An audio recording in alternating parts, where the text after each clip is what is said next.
everybody. This is Leslie Kuster, and I am the author of Seven Keys to Seven Figures, the Women Entrepreneur's Guide to Money and Freedom. And welcome to this show, which is so much fun.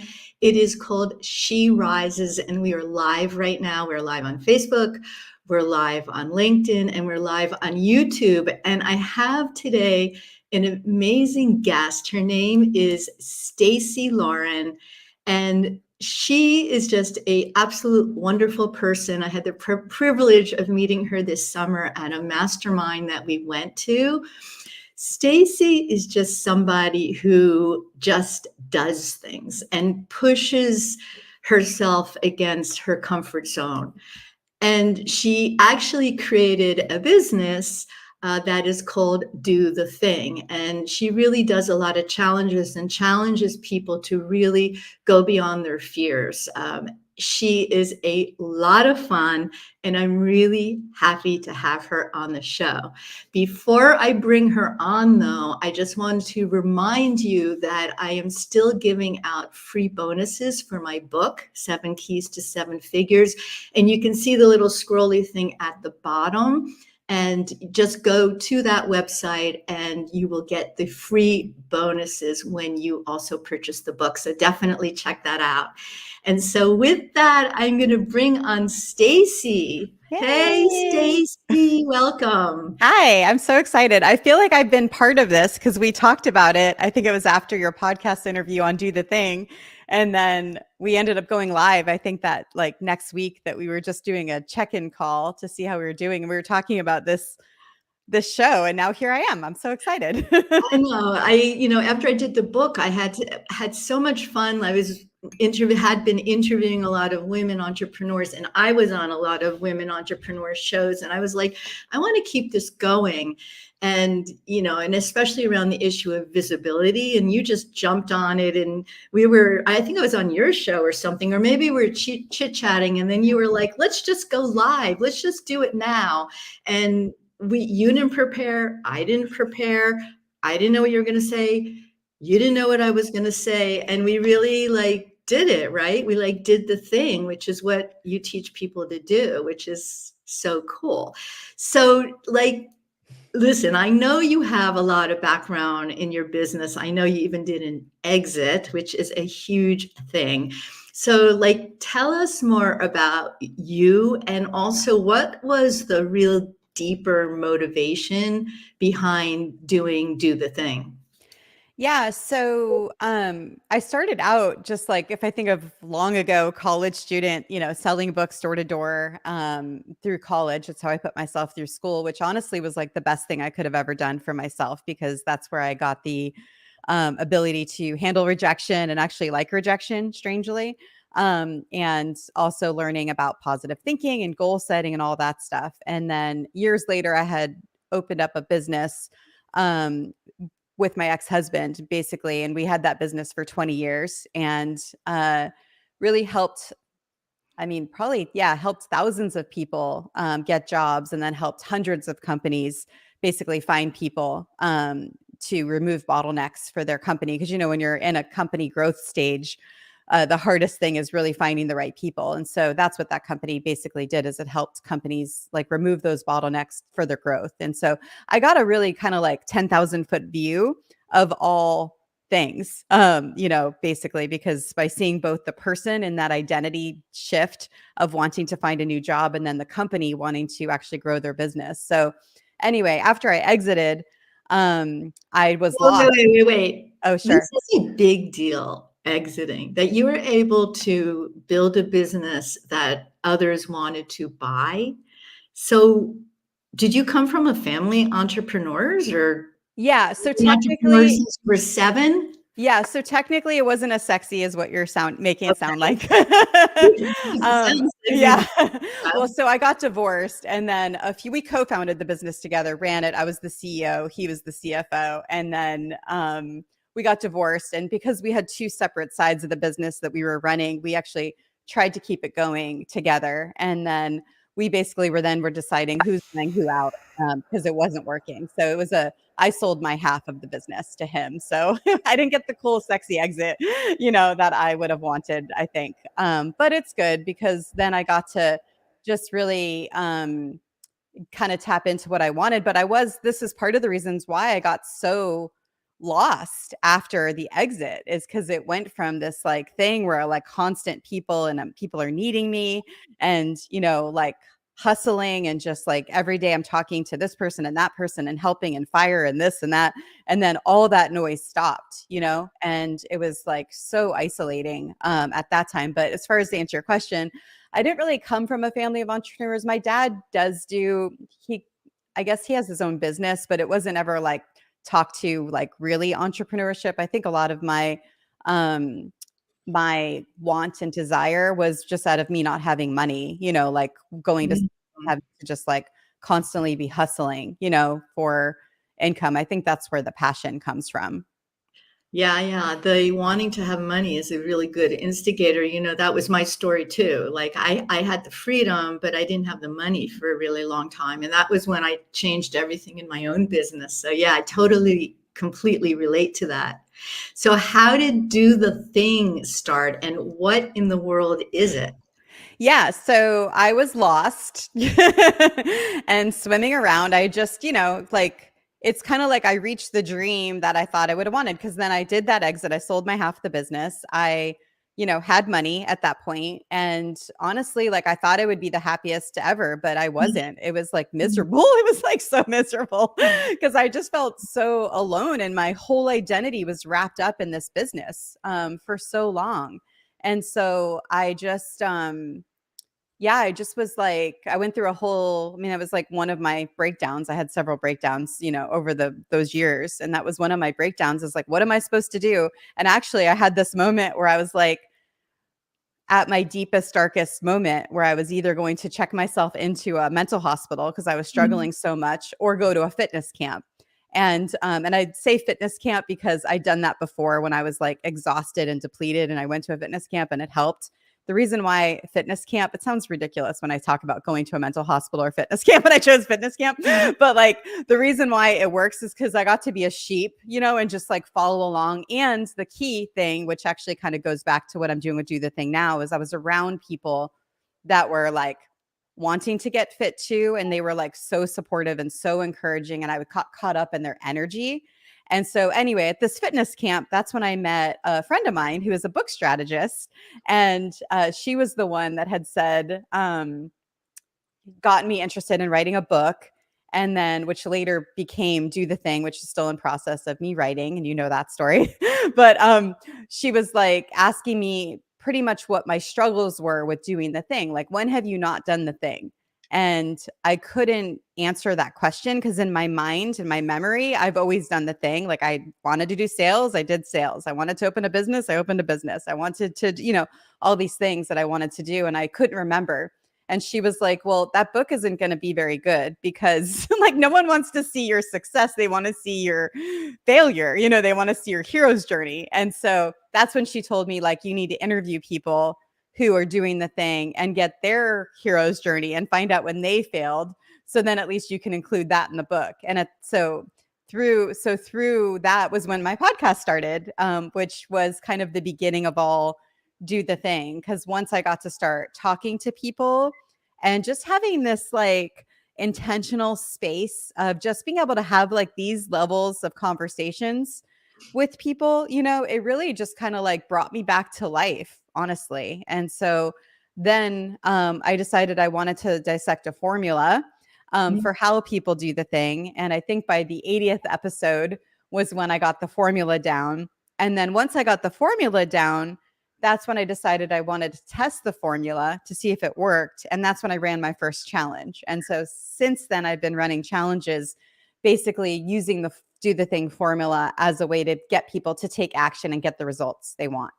And did you do that on which platform? Like, where were you asking people to join Do the Thing? I love Facebook. So I didn't love Facebook before. I barely even like, I don't know. After being divorced and just like I just couldn't even like scroll through and see everyone's happy family. Like it was just too hard. So like I'd never really looked at Facebook, like my feed. I did have a group that I was in. It was a Peloton singles group over 40.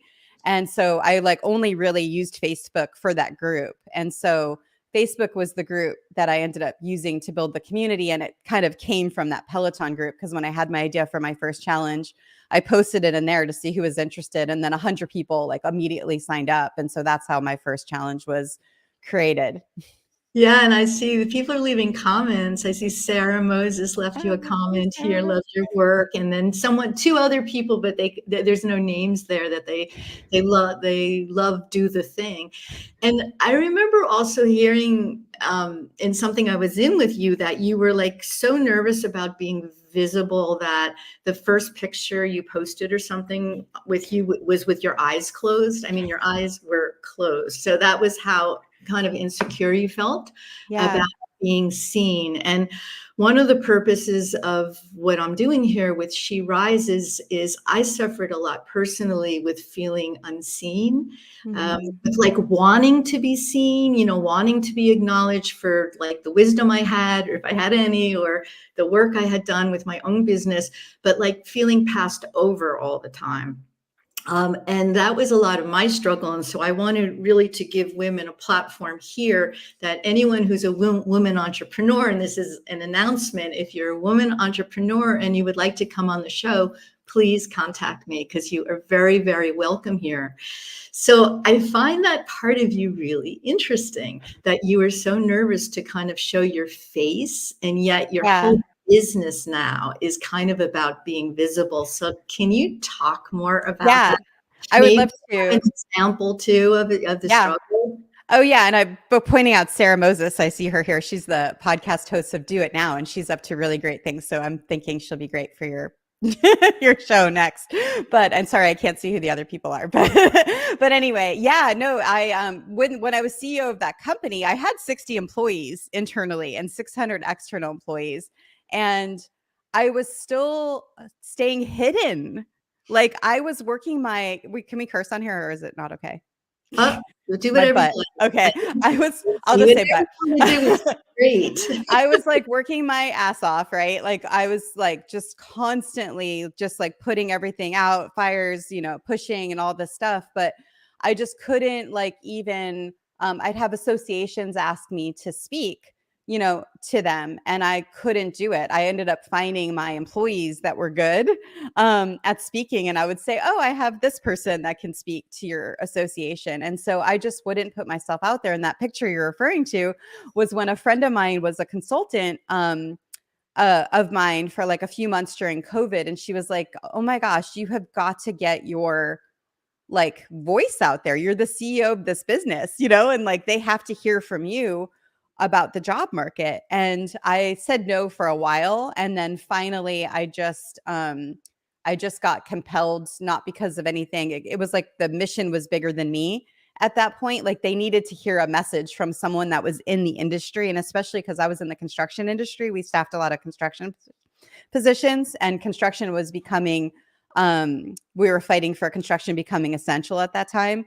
And so that was part of what got me to get my voice out for the first time. It wasn't really my voice. If you guys watch those videos, they're hilarious. Like they are like, I'm very like monotone, like this is Stacey with CEO of Ghost. It was like not like anything what I am now.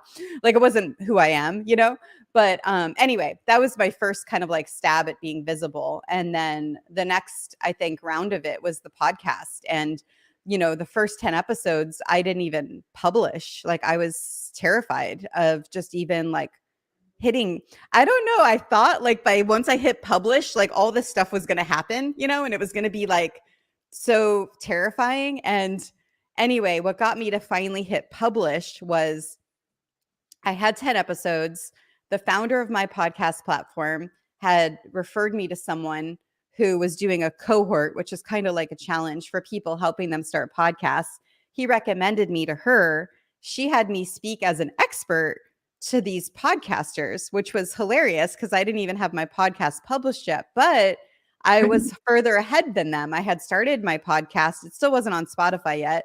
And I had 10 episodes. And so when I spoke to them, I like, that was supposed to be an hour. They ended up having me go 2 hours because everyone had so many questions for me. And I got so much just like amazing feedback from people after, that there's something about that. I'm getting chills thinking about it, about that moment where it was no longer about me. And that helped me be like hit publish. So I think the next day was when I actually synced it to Spotify. So that's really like the first step. And then I had another kind of like big thing, which was really more recent. I mean, in the last few months, I had my YouTube channel put out, and that was the same feeling. You think these feelings are going to go away, but they come back, that old pattern of like, oh my God, this is so scary.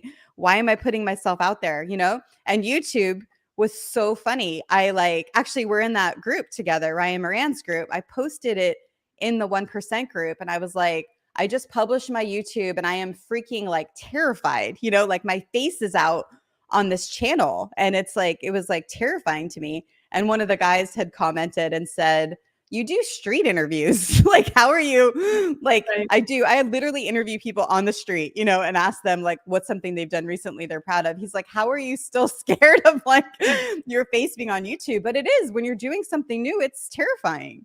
It's terrifying. I remember the first time I posted a live video, or not even live, it was a video. I was in some kind of video course learning how to do video. And we had to post a video of ourselves to the private Facebook group of around 8 people. All right. So this is really not that difficult. But boy, I redid that video over and over and over again. And it took me days and days and days just to post it because I was so scared. Yeah. What were you scared about? Like, is it the looks, how you look? Is it what you're going to say? Like, why are you scared? Or Yeah. why do you think women are scared to be visible? Well, I know with my company, I think what was scary about that was, it's almost like you're scared people are going to find you out. You Like, mean like that you're an imposter? yeah.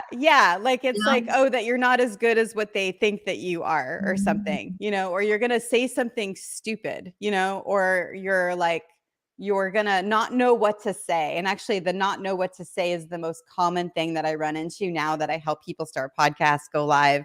Anytime I'm interviewing someone on the street and they're like, I don't know. It's not that they don't want to do it. They want to do it. They just don't know if they have anything that they could say that's good, you know? And it always ends up being like, literally, once I give them the microphone, they're like, they turn into Tony Robbins. It's like really cool. Like, And they love literally, it's so uh-huh. cool. Yeah. And so anyway, that's what it was with the company. And then with Do the Thing, I don't know. It's like, I think I was like scared to put myself out there, that like, yeah, like what people would think. I think that was that. And then I'm over that completely, though. I have no, like, if you don't like me, like, I'm cool. You know what I mean? Like, I'm okay. Cause it's like, I'm so like deeply aligned with Yep. what I'm doing now, that I want to attract the people that are aligned with like how I am, right? And not what they think I'm supposed to be. I'm over that, like, conditioning of like, I need to be something for whoever else. I'm doing it because it's something I want to do. And if it's something you care about too, then let's do this together. Yeah, I love that. You kind of like take yourself out of it a little bit. We're getting a lot of comments, and everybody, I can't say your name because it doesn't show to us, but people are saying things like criticism is really like why they don't want to do it, being made fun of, like if anyone makes fun of your voice or anything like that. And I'm sure there are lots of other reasons too. But why do you think, Stacey, women, because this show is for women entrepreneurs Yeah. in particular, why do you think it's important that women become more visible? And what would happen if more women did allow themselves to become more visible? What do you think? Yeah, no, and I'm working on this too. I have a new program I'm doing with the Audience Accelerator, which is literally getting people to get their message out, right? So I care deeply about this. It is so important, you guys, because Yeah. no one has your unique lens of the experience that you've gone through. So like, you can hear Leslie and I say the same thing, but we both come from a different lens. So you're going to get the message from each of us different. I think people think like, oh, I want to do a new podcast or I want to do this, but there's 100 out there. So Mhm. why would anyone listen to me? But they will, because you have your unique lens. And the reason why I think it's so important is because you guys, when I was at my hardest time, if I had heard something that like could just make 1 inch of a difference that could have helped me like move in a different way and maybe have I'm sure I would have still gone through the grief that I went through, but maybe had it be less time, then it would have been huge. And I know so many of you have that, where you have this life experience that you've gone through that you're already there. You have arrived. And especially for those of you that are here that are in the Do the Thing community, it's like you already have gone through a challenge. So you're already further along than someone who hasn't gone through a challenge, right? So you already have this wisdom. And I can't tell if Joyce is here, but Joyce is a great example. But like she didn't like her voice, right? And that was something we've talked about, and she's mentioned it publicly, so I can share it. But and now like she's doing lives like every day, and she just started a group with one of the other Do the Thing community members. And it's like just seeing like that growth, happen exponentially to me is just like the most beautiful thing. And so that's why it's like you just you don't know who you're going to help, but you know what? Who you help the most is you help yourself. Yeah. Sorry, I had to get there. That took me a little bit to get there, but like that's what it is. I got reconnected to myself by me being visible. So I love all the people that I'm helping, but who I'm really helping the most is me, because I finally feel like I am like freaking like so connected to who I am now. And then that's who I'm showing out there. Wow. That's so great. And it's so true. It's like what everybody has to say is different in the way they say it. And it's, through their own experience. And then somebody commented exactly that, it really is about that your voice will resonate with somebody who needs to hear it at this moment. And it's different than somebody else. And yeah. And I just noticed someone just wrote, I don't like my nose. So this was funny too for me, is I did my very first video podcast interview was on video, and it was with a friend of mine, and she had her whole thing was like all done with the lighting and how you have the stacking of the thing and you look all like majestic. And I had watched that video and I didn't have anything special. And I still don't, honestly, I don't have special lighting or anything because it just will make it where I won't do it, so I just get on. I only have my mic today normally I don't even do mics doing lives, but I did it today because I have someone outside that I'm hearing like noise. So I did it to reduce the noise. But so anyway, the point is, don't forget what you're about to say, but the point is, and this is a really important point, that you just do it. Like you don't worry about the makeup. You don't worry about, do you have the lighting? You don't worry about whether your computer is raised at the perfect eye level. You just do it, right? Exactly. Just do the thing. Yeah. And so when I watched that video, I saw her look so perfect and she's gleaming and gorgeous and the whole thing. And then I looked at me and I was so critical of myself that I was like, oh, I don't think this is for me, and I couldn't do it. And it was the podcast platform founder that I talked to after. And was it after? I think I found him after, because at that point I still wasn't sure I was doing a podcast. I was just recording the interviews for the book. And he was like, Stacey, if you don't like being on video, then don't be on video. And he's like, if it's going to take you to do the podcast to just do it on audio, then just do it on audio. And that was like the moment that I was like, oh my gosh, I didn't even think about that. So my first 80 episodes are only on audio. The only video I have is when I did the dating expert panel.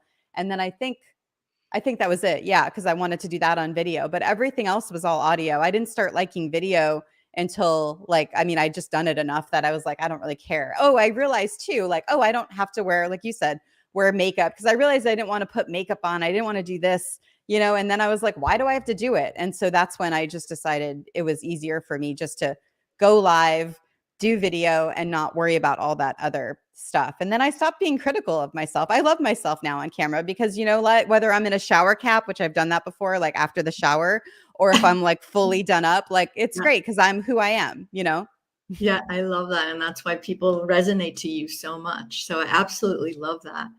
So I want to just wrap it up because we're not going to go on a lot longer here. But one of the things that I think is also super, super important is something that I call empty time. That being a woman entrepreneur, is tough, right? There's a lot going on, and my experience has been that it was when I took a lot of downtime was actually when my own business started to really flourish, and it's totally contradictory. And I often say that if you want to be successful in business, you actually have to stop doing business. There are times you have to stop. And as a woman, we don't want to run our businesses the same exact way men do because we're different. And why do we have to do that? We can do it in our own authentic success. And that's something super important to me to talk about what authentic success is. And for me, authentic success also meant taking downtime, empty time, all of that in order to really replenish. So, Stacey, do you take downtime? Do you do this? And if you do, can you share what you do?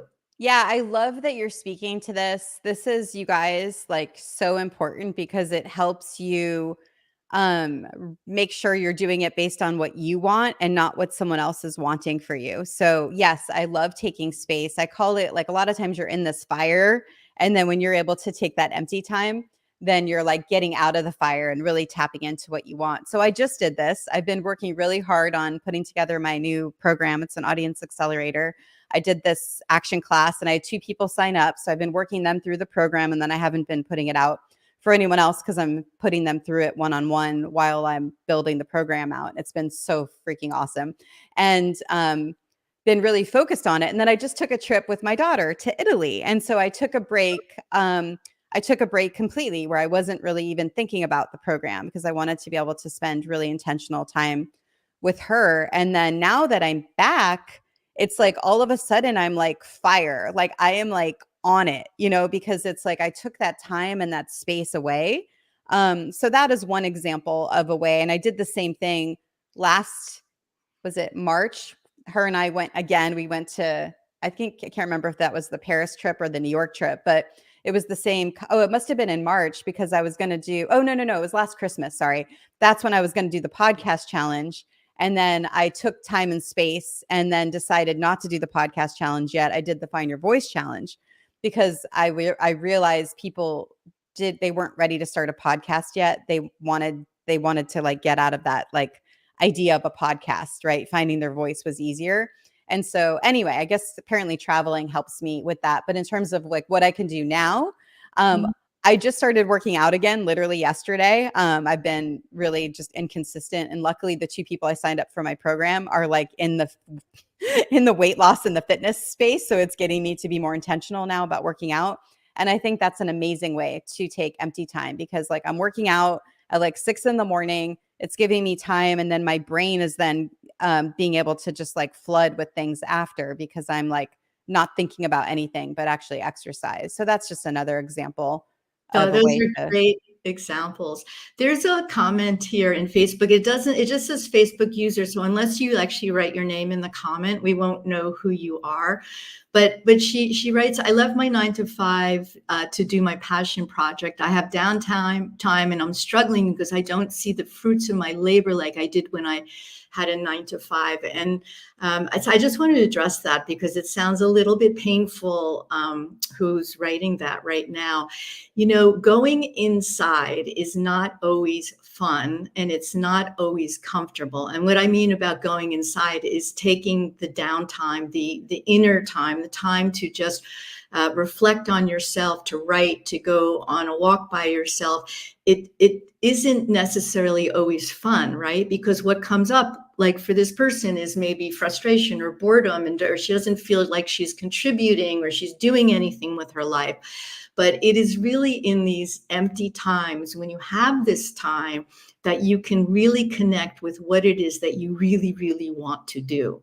And that part is incredibly important. When we're on like the speed wheel and just like going through our to-do list and rushing and doing all this stuff, we sometimes lose track of what it is that we really, really want. Again, going back to that authentic success.